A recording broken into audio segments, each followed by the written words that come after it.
Hello friends, I am Asha ma'am and welcome to the channel English with Asha ma'am. आज मैं आपके लिए जो स्टोरी लेके आई हूँ उसका टाइटल है generation gap. Generation gap, generation means पीढ़ी और गैप अंतर। तो पीढ़ी में क्या अंतर होता है, जैसे कि अगर आप लर्नर्स हैं, स्टूडेंट्स हैं, आपकी एक पीढ़ी हो गई। घर में पेरेंट्स हैं, उनकी अलग जनरेशन है, और ग्रैंड पेरेंट्स हैं, उनकी अलग जनरेशन है। तो 3 पीढ़ियाँ हो गई हैं। इन्हीं पीढ़ियों के बीच में जो अंतर होता है उसी को कहते हैं जनरेशन गैप। तो जनरली ये वाली टर्म तब यूज होती है जब 2 पीढ़ियों के बीच में तुलना करनी हो। और जैसे युवा पीढ़ी हो गई एक, और एक हो गई पुरानी पीढ़ी। तो दोनों पीढ़ियों के जो अलग अलग विचार होते हैं, अलग व्यवहार होते हैं, और काम करने का जो ढंग होता है उनमें अंतर होता है, और उसी को कहते हैं जनरेशन गैप। आइए स्टोरी शुरू करते हैं। Once there was a wise old man. Once एक बार, अ वाइज, वाइज मीन्स समझदार, ओल्ड मैन वृद्ध आदमी। तो एक बार एक समझदार आदमी था, नेम्ड गंगाधर, गंगाधर नाम का, who valued tradition and simplicity. तो हु ये गंगाधर के लिए यूज किया गया है कि जो वैल्यूड मीन्स महत्व देता था, ट्रेडिशन परंपरा, सिंप्लिसिटी सादगी।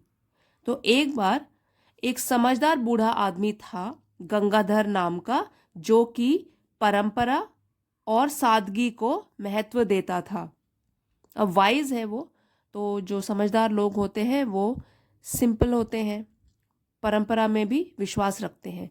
His grandson Aryan was a tech savvy teenager.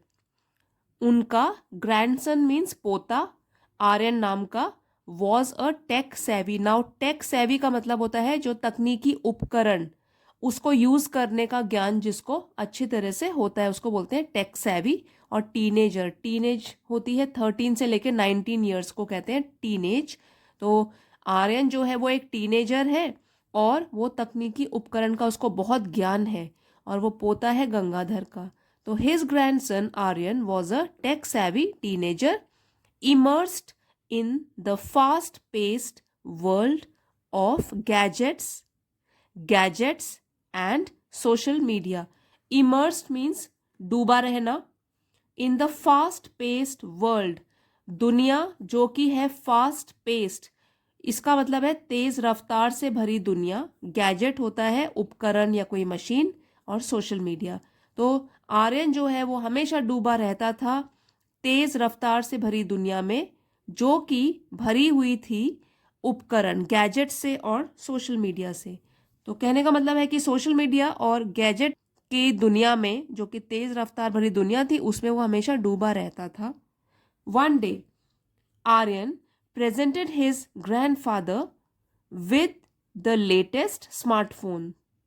One day एक दिन, प्रेजेंटेड मीन्स तोहफा देना, और ग्रैंडफादर उसके दादा, लेटेस्ट बिल्कुल नया smartphone.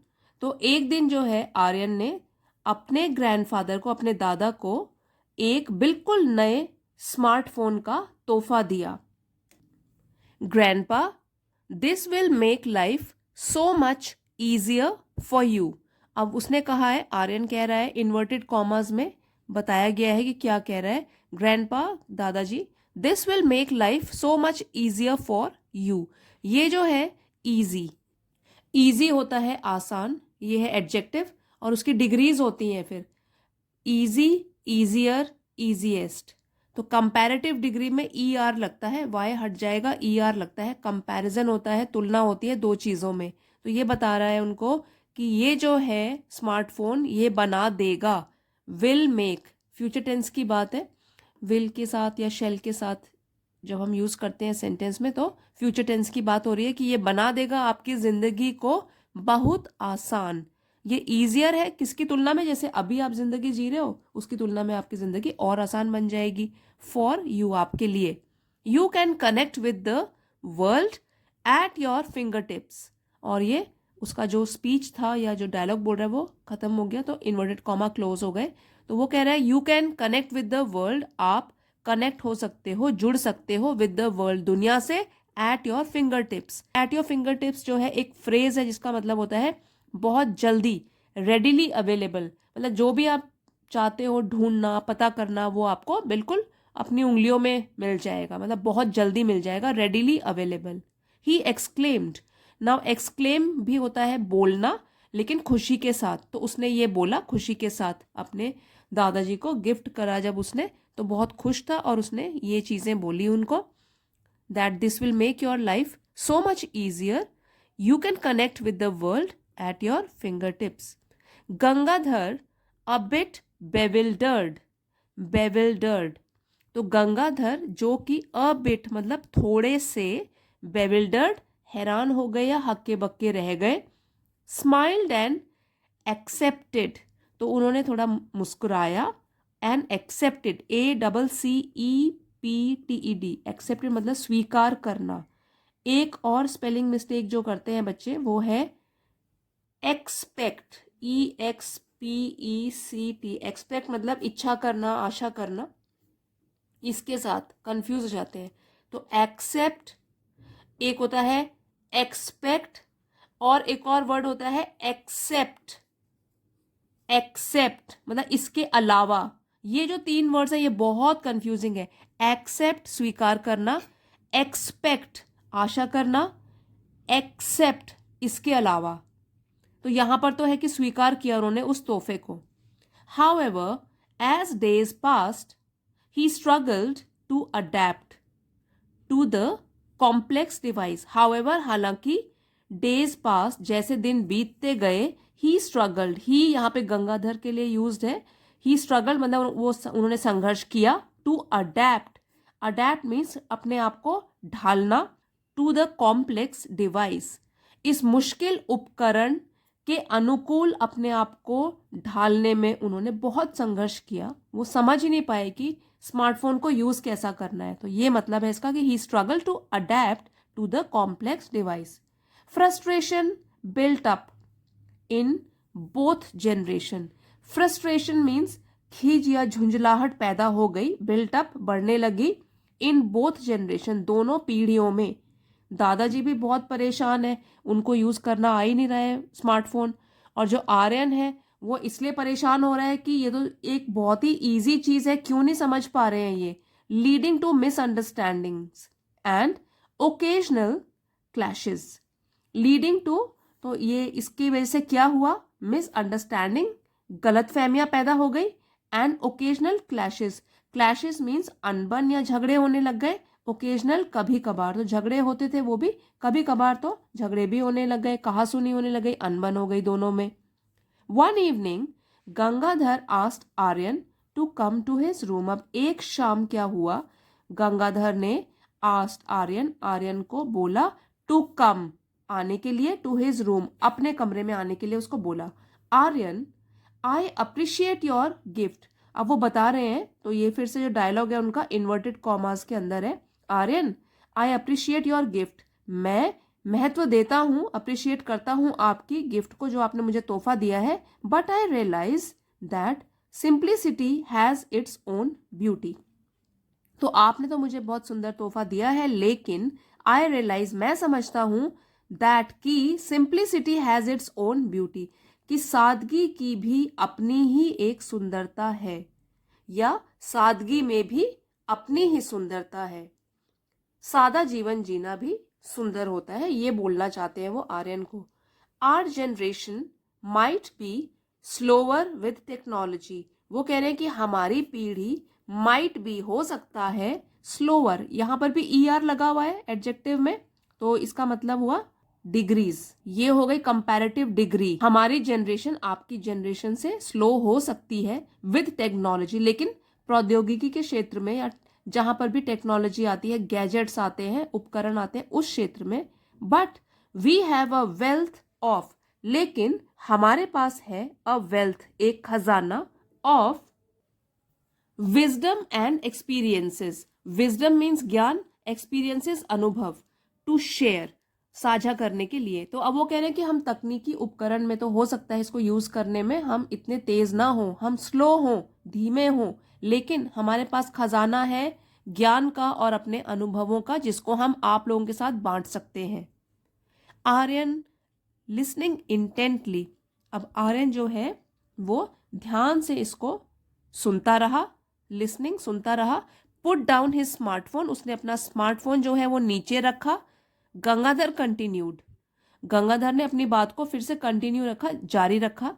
The key is to find a balance, तो जो मुख्य बात है, की यहाँ पे है, मुख्य बात जो है is to find a balance, संतुलन खोजने की है। जो मुख्य बात है वो है संतुलन बनाए रखने की या संतुलन खोजने की। Embrace the advancements, advancements of your time, तो एम्ब्रेस मीन्स स्वीकार कीजिए, एडवांसमेंट्स प्रगति, प्रोग्रेस है, प्रगति है, आपके समय में जितनी भी प्रगति हुई है, प्रोग्रेस हुई है, उसको स्वीकार कीजिए। But don't forget the value of tradition and the lessons from the past, but don't forget, पर भूलिए मत, the value of tradition, value मूल्य, ट्रेडिशन परंपरा, परंपरा के मूल्य मत भूलिए। And the lessons from the past, past अतीत, लेसन सबक, और जो भी अतीत से सबक सीखे हैं उसको मत भूलिए। तो हाँ, ये सही है कि आपके समय में जितना भी एडवांसमेंट हुआ है, प्रगति हुई है, उसको ज़रूर स्वीकार कीजिए, लेकिन अपने जो परंपरा के मूल्य हैं और जो भी अतीत से आपने, पुराने टाइम से जो आपने सबक सीखे हैं, उसको भी भूलिए मत। आर्यन नॉडेड, आर्यन ने अपना सिर हिलाया।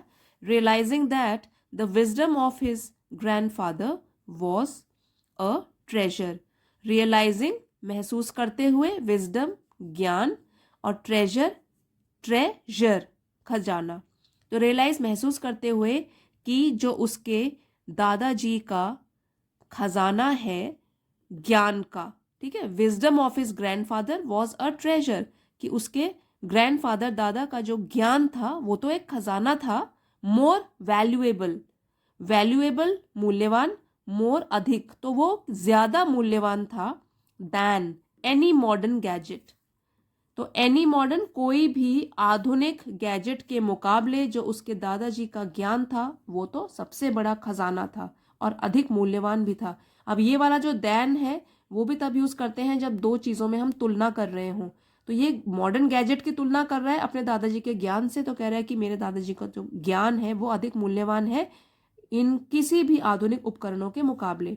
From that day onward the two generations found common ground, अब फ्रॉम दैट डे ऑनवर्ड, उस दिन के बाद, द टू जनरेशन दोनों पीढ़ियां, फाउंड कॉमन ग्राउंड, तो कॉमन ग्राउंड इसका मतलब होता है कि किसी चीज पर उनके विचार मिलते हैं, अग्री अबाउट समथिंग, तो एक जैसे विचार रखना। तो ये जो है उस दिन के बाद दोनों ने जब साथ बैठे और उसके दादाजी ने उसको इतनी इंपॉर्टेंट बात बताई, तो उसके बाद क्या हुआ, the two generation found common ground, दोनों पीढ़ियां एक दूसरे को समझने लगी और अपने एक दूसरे के विचारों को भी रिस्पेक्ट देने लगी। तो common ground, they agreed about something. Aryan taught his grandfather the wonders of the digital world, Aryan ने टॉट सिखाया, टीच का पास्ट टेंस हो गया टॉट, सिखाया, हिज ग्रैंडफादर अपने दादाजी को, the wonders of the digital world, तो डिजिटल वर्ल्ड या डिजिटल दुनिया के जो चमत्कार हैं, वंडर्स चमत्कार हैं, वो सिखाए उसने। वाइल गंगाधर शेयर्ड, जबकि गंगाधर ने शेयर किया, साझा किया, timeless stories and lessons, stories कहानियां और लेसन्स सबक, क्योंकि वो ओल्ड हैं, बूढ़े हैं, इतनी जिंदगी उन्होंने जी ली है, तो अपने पूरी जिंदगी के अनुभव और हमेशा रहने वाली जो कहानियां हैं जिससे उन्होंने भी कुछ सीखा होगा वो उन्होंने साझा करी, शेयर करी अपने पोते के साथ, आर्यन के साथ। तो मॉरल इस स्टोरी का ये है कि generation gap is an opportunity for mutual learning, जो जनरेशन गैप होता है, पीढ़ियों में जो अंतर होता है, वो एक अवसर होता है म्यूचुअल लर्निंग, म्यूचुअल आपस में लर्निंग सीखने का। तो जनरेशन गैप जो है वो हमें एक अवसर मिलता है आपस में कुछ सीखने का, दोनों पीढ़ियां एक दूसरे से कुछ सीख सकती हैं।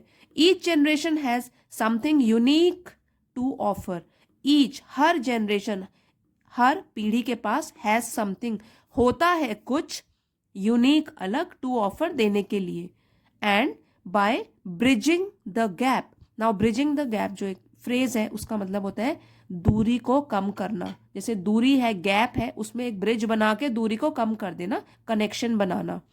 And by bridging the gap with understanding and respect. तो समझ, अंडरस्टैंडिंग समझ, रिस्पेक्ट सम्मान, समझ और एक दूसरे के लिए सम्मान के साथ अगर इस दूरी को कम कर दिया जाए, दोनों जनरेशन के बीच में कनेक्शन जोड़ दिया जाए, तो अ हार्मोनियस